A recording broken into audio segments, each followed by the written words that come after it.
Morning, everyone. You know, whenever I read this gospel passage, I can't help thinking about that seventh brother. I mean, if I'm on my way up to the altar, I'm having second thoughts for sure. But throughout the Gospels, we have these two religious groups, right? The Pharisees and the Sadducees, who were constantly challenging Jesus, antagonizing Jesus, trying to poke holes in his teaching. Right? And both of them, the Pharisees and the Sadducees, are strict interpreters of the law, right? And their enforcement of the letter of the law often would violate the spirit of the law. But one of the key differences between the Sadducees and the Pharisees is the belief in the resurrection.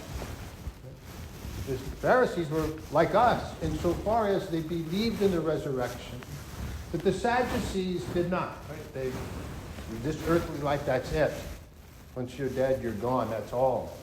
Right? That's what made them sad, you see.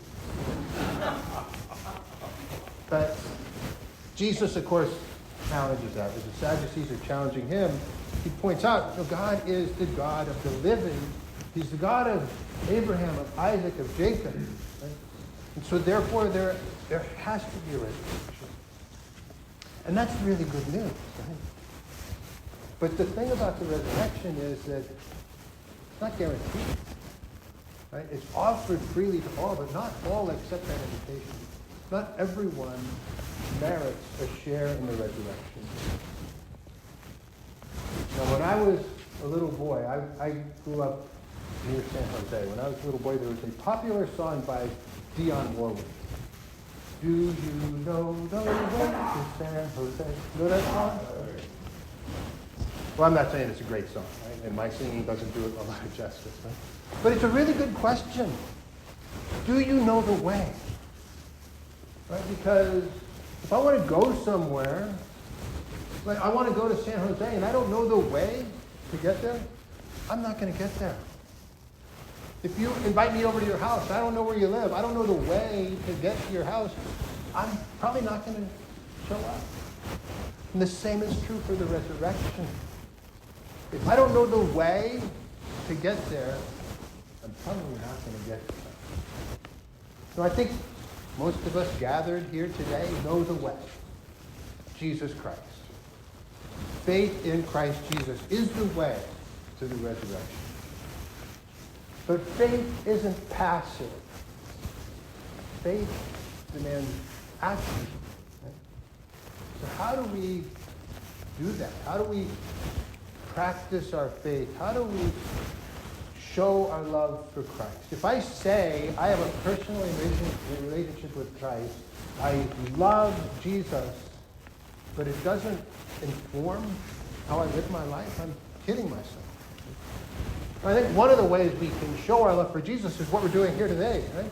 Gathering together as a community to pray, to listen to God's holy word, to be nourished by the precious body and blood of Christ. Yes. But what about after Mass? What about the rest of the day? Okay. One of the great commandments of Jesus is to love, right? Love our neighbor as ourselves. Love your enemies, right? No, love's not too tough. I love my wife and my kids, my siblings. I love all of you. That's not too tough. But I like all of you. I like my kids. What about the folks I don't particularly like? That's really tough. One of my prayers each morning, I pray for those who are planning evil deeds today. Those who seek to do harm to others, that they will have a conversion, turn away from hatred and violence and turn towards love, towards God, so that they can merit a share in the resurrection. Now, that's not anybody I know personally, right? But it is one way that I can try to show love for people I don't particularly like.